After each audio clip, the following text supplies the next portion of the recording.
Good morning, everybody. I'm Nick Goldemond. I'm affiliated to Leiden University Medical Center as well as some other universities across Europe. Some background is electric engineering and medicine. So I was typically doing this type of stuff about 20 years ago, but gradually moved more into policy strategies for both universities, ecosystems, as well as what I currently do, how to improve, transform healthcare systems. So typically I'm advising governments. I do work for WHO, European Commission. And for example, I was last week in Moldova, where we discussed with the government and the stakeholders, hospitals, primary care centers, social care, palliative care, etc., how we could improve healthcare for Moldovan people and what is necessary from a policy perspective regarding digital requirements and how to make it better. But yeah, also a little bit referring to what has been presented. I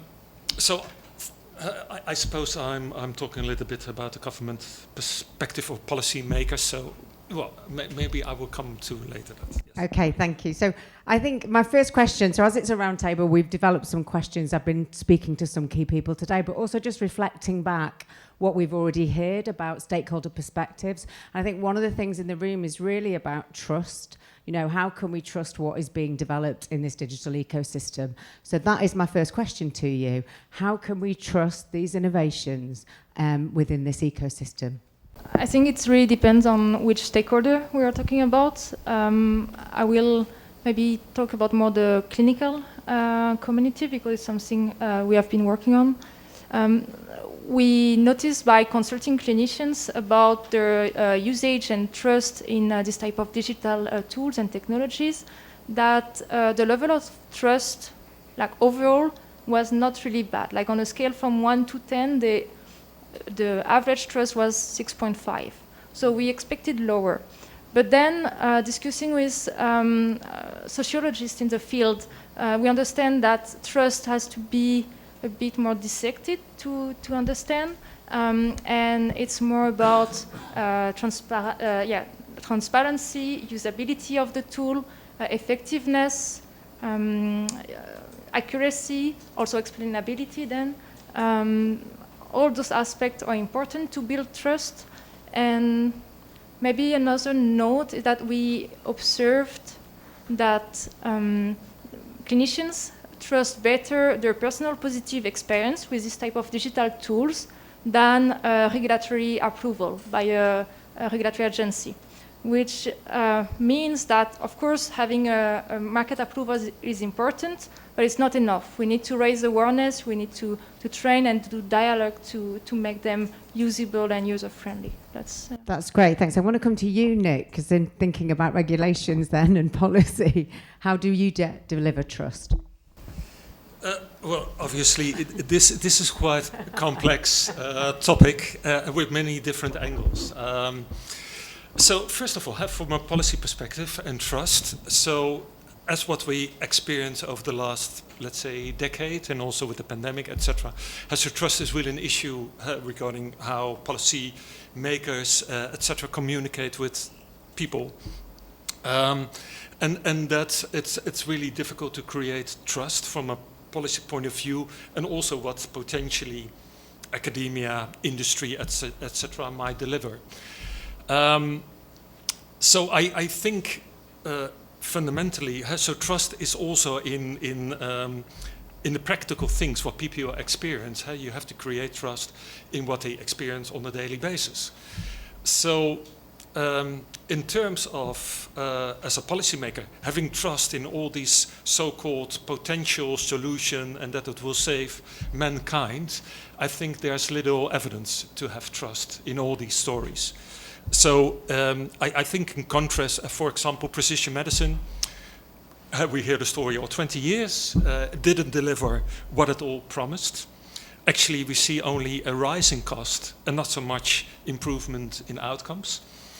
So if you have a budget, and currently in many countries, budgets are under pressure, so increasingly you stand for the choice, should I invest for example, in prevention like food, healthy living, more exercise? Or should I invest in targeted molecules to fight some kind of disease?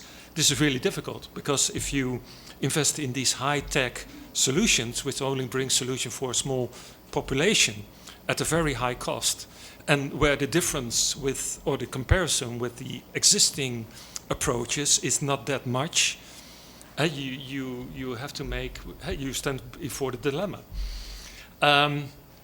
So I think, tomorrow I talk a little bit more on how we can, sort of directions to go. But I think the policymakers, decision makers are in a sort of devilish dilemma, that they have to be honest about what can be delivered by all these innovation and accordingly also investments, and what actually is needed. If you look to normal people's needs, if someone here in Italy goes to a hospital or primary care center, he has no idea what you're talking about. This is totally science fiction. They just want to have an appointment, and usually there's a queue. Doctor sits behind the computer putting numbers in computers. So the daily reality of people is totally different.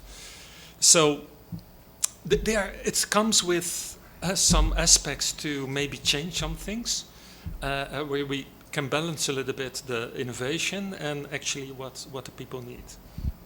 Great, thank you. So it is a huge dilemma and an economic dilemma, certainly. Explainability, what do you think in terms of trust? First of all, thanks, because I think I completely agree with him, and the fact is that we have many corners that we really have to take into account. So first of all, the technology should be trustable, so we really need to ensure that all the requirements are met from a technical perspective. But of course this is not enough. We need certification from a legal perspective, and the Commission is working also on that, to provide a sort of certificate in terms of trustworthiness to ensure that these tools are really trustable. But also this has many challenges. But the point is also, I think, that we really need to open a broader dialogue, as he was mentioning. So we really, the technology is not enough, certification is not enough, because we really need to open a dialogue with the society. We need to create awareness around this topic. We really need to change also in the educational paths, I would say, in order to be able to generate this trust, if it is what we want, So first, we really also have to balance. I think that we should exploit the advantages of AI, but of course, we really need to take this broader perspective. Perfect, thank you. Some really considered responses there. So what I'm going to do now, because I have the power to, is I'm going to interject us into the future, and I want us to think that we are now in 2050, and I want you to each describe how where your work is actually improving our health and well-being. So what does that look like in 2050?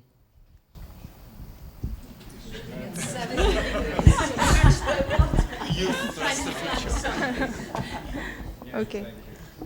So, say I see a future where digital twins are well accepted, will the cost of developing treatment decrease. There are less animal testing thanks to this type of technologies, and where the whole ecosystem can easily interact, share information, share models and data that are interoperable.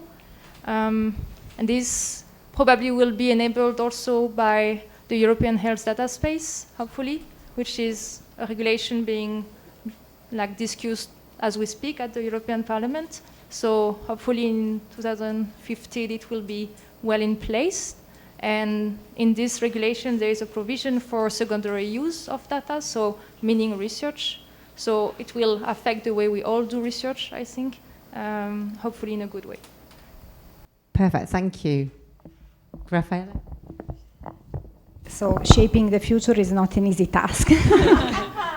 No, honestly, from my perspective, that is also technical, I think that AI will be a reality. So in a way or in another, it is already a reality. So we need to accept also that and to take the good part of that.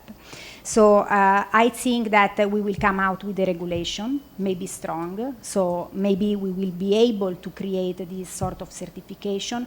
But what I think we will need to work is really to talk to the society, to understand the needs, to understand what we can translate in the technology and what we should avoid translating in the technology. So yeah, I think it will become a reality, probably testable, but some challenges will be still open. Nick?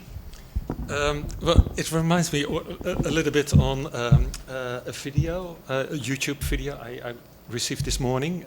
So I was professor in Moscow before the war, until the war started. But I'm also advising the Ukrainian government on the rebuilding the. So I'm working a lot, and also know a lot of people, and friends, and colleagues. So I was sent a YouTube video about the future of healthcare.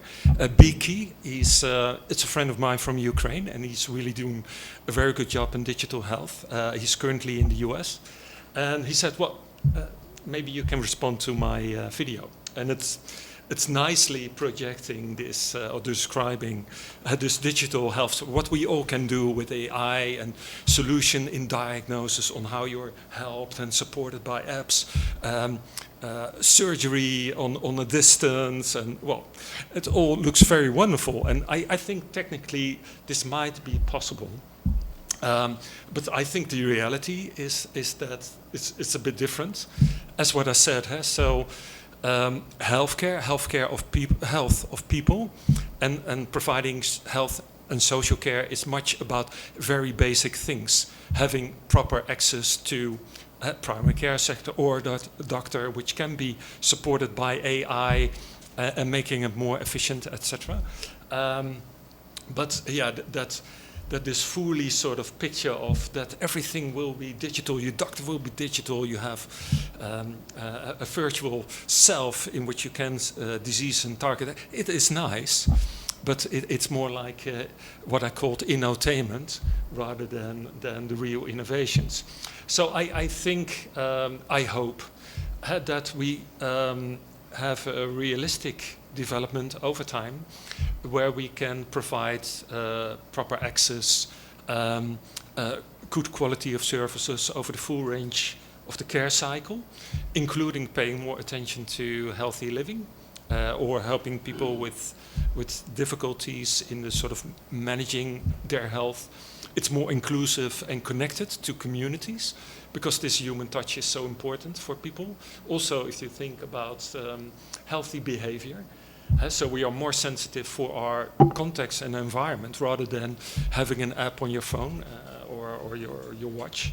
I don't think that there's so much evidence that apps can be effective on itself. We really, this context-dependent education, socio-economic factors, etc. So hopefully this future will be enabled further by digital solutions. But I think it's pretty close to what we wish and know what we need from healthcare. That's great, thanks, Nick. So if we've thought about the future and that utopia that we're all living in, one of the things I do want to know from each of you is actually what do you see are the top 2 or 3 major hurdles to help us achieve this future digital, fully functioning utopia healthcare ecosystem?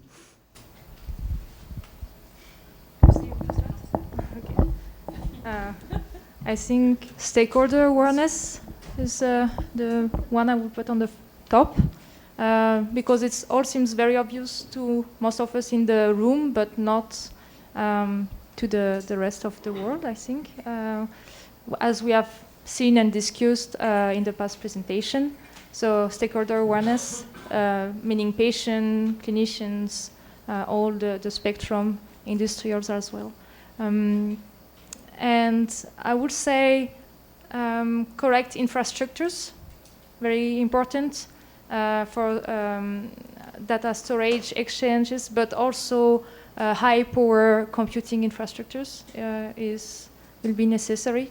And if I can cite, a clear regulatory path. a very clear regulatory path with standards that are harmonized and can be used by technology developers. That would be, I think, the third point for which I think there is a clear need for investment. Perfect, thank you. So the first point, I think that is a technical one, that is we need experimentation environments, sandbox, in order to test our system, because maybe we don't know even what we have to met at the level of requirements, and we don't understand what we have to do to ensure trustworthiness of my application. So this is from the technical perspective, and then legal certification, standard, methodology, and social awareness in general at any level, and education. Perfect, thank you. Yeah, I fully agree with the previous speakers, and also, so from a technical perspective, I think still this major issue with interoperability from many aspects is quite critical. So the data flow, if we want to really capitalize on digital and data, then interoperability is key.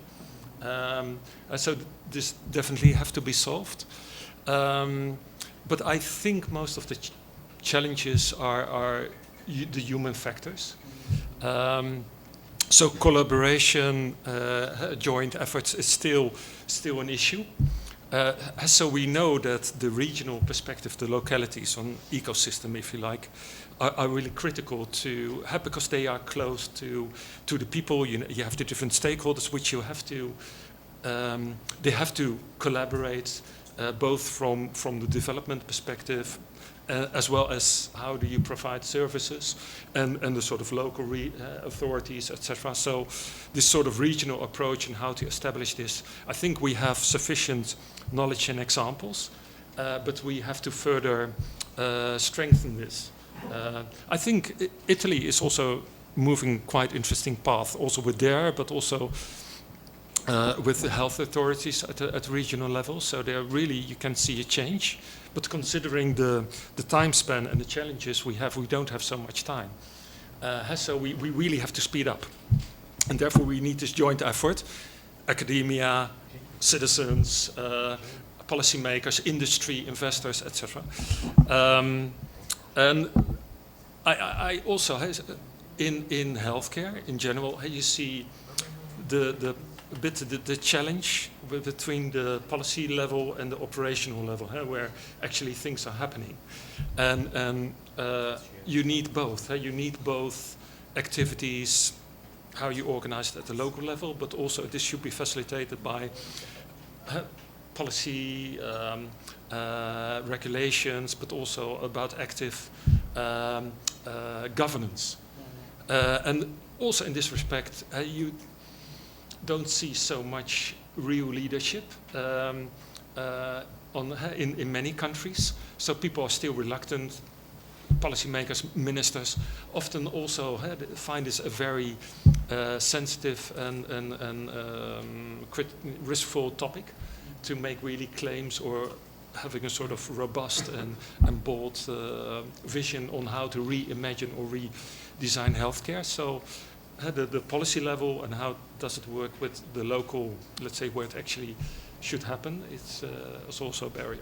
Yeah. That's wonderful, thank you. So thank you so much, some really thoughtful and considered responses. We have got about 5 or 6 minutes left, so I would like to open it to the floor. I'm really hopeful that some of that insight might really inform the group work in terms of how you think about how you're approaching the unmet need that you've got. So has anyone got any questions? I have a question about the budget. Sorry if I'm talking about this aspect, but what is your vision in 2050? Like you said, what will be the budget for healthcare? Because it's reducing right now. So you are extrapolating the curve. It will be probably 1/10 of what we have right now. Of course, is a paradox, but just to have a question.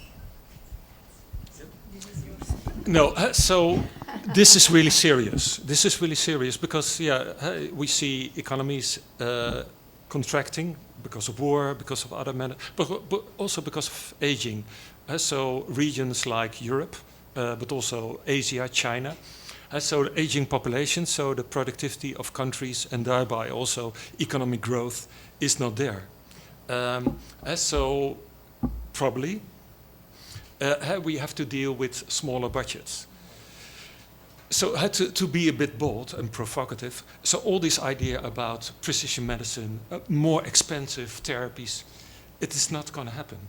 Pharma industry, medtech, all these who always, and investors, they should rethink, because the business models from the 10 years, the last 10 years, don't work anymore. And therefore, these challenges, among with the others, climate, energy, employment, labor market, etc. This really needs a sort of overall sort of approach. Okay, how are we going to solve this? And therefore, so I think the European Commission, among others, doing a really good job in making the building blocks, giving us sort of directions, but looking at the country level, Netherlands, France, they are so struggling with just the daily things, and then migrants come up, and so you don't really see the leadership which is actually is needed. So also in this respect, so it's in Dutch you have a phrase like the ship or the seawall will turn the ship. Eventually you come to the problems which are so difficult. You have to change. You can't afford anymore to evade it. So I think we are slowly approaching. So hopefully we have more, let's say, courage in this respect. That's a great question, thank you. Roberta, what would your budget be? No, I totally agree. However, I think that we should look for the AI for social good, so for helping in this, So there are reality in which we saw that AI can help, so we should focus on that. But of course, you are totally right. So I completely agree. Thank you. Any other comment? Or there was one question here, I think. Or was it? Yeah, I was wondering, we're all very optimistic about the digital health technologies, and I really think in some disease areas or health areas it can really help. But maybe 5 years from now or in 2050, we also know that for some areas it will not work.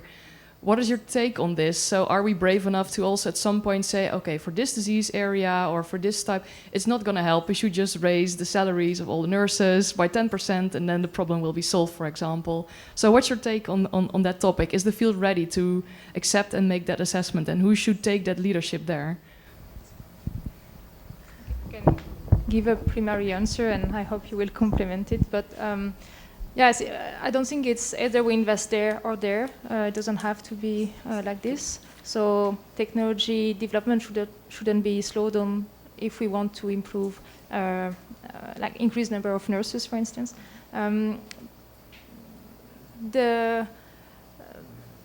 Whether we should think about it, yes. For instance, in this type of consortium, the CSA consortium I was talking about, there is a whole part of it which is about thinking about code of conduct, ethics of it. So more and more, I think researchers are aware of the need to reflect also on what they are doing and where we should go and where we shouldn't go. Yes, in terms of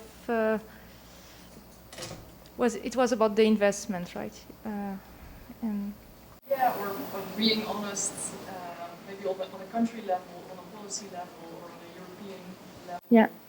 Is where can we find benefits, and where should we say, okay, here it's not going to help us. Like in the several omics examples, it might work in one area, but maybe not so much in a different disease area. Yeah. Well, it will be, I guess, the expert community, the expert of the field and the community feeling where the need is.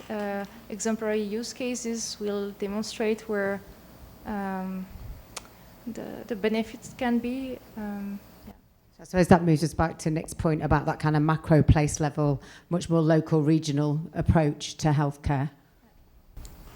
I would say, yeah, this is my dream, to be honest. I would like an AI that is honest, so that say, no, I cannot do that. Mm-hmm. It is not valuable that I do that. Mm-hmm. Okay, so this is what we have, exactly. So I need a human here, But for the part that are trivial tasks, repetitive, bureaucracy, why not? Let's alleviate the burden where we can. Let's use the narrow AI, because we are talking of narrow AI. Nowadays, we can only perform specific tasks. And algorithms are better than us. It is demonstrated in doing a narrow task, very specific. Then there is the involvement of the human. But the machines should say, no, I have to stop here. I never saw a disease like this. I cannot answer. This is what we have to achieve. And I really hope we will be able to have it in the next future. Thank you. I'm actually, Nick, if you're going to, could I stop us there because we're out of time, I think. But you are speaking tomorrow, and I think we've got lots of chance, and we're all around for lunch and for the rest of the day, so other chat opportunities. Can I just have a massive round of applause for, thank you for taking those challenging questions. I really appreciate it, and that was a great session. Thank you very much.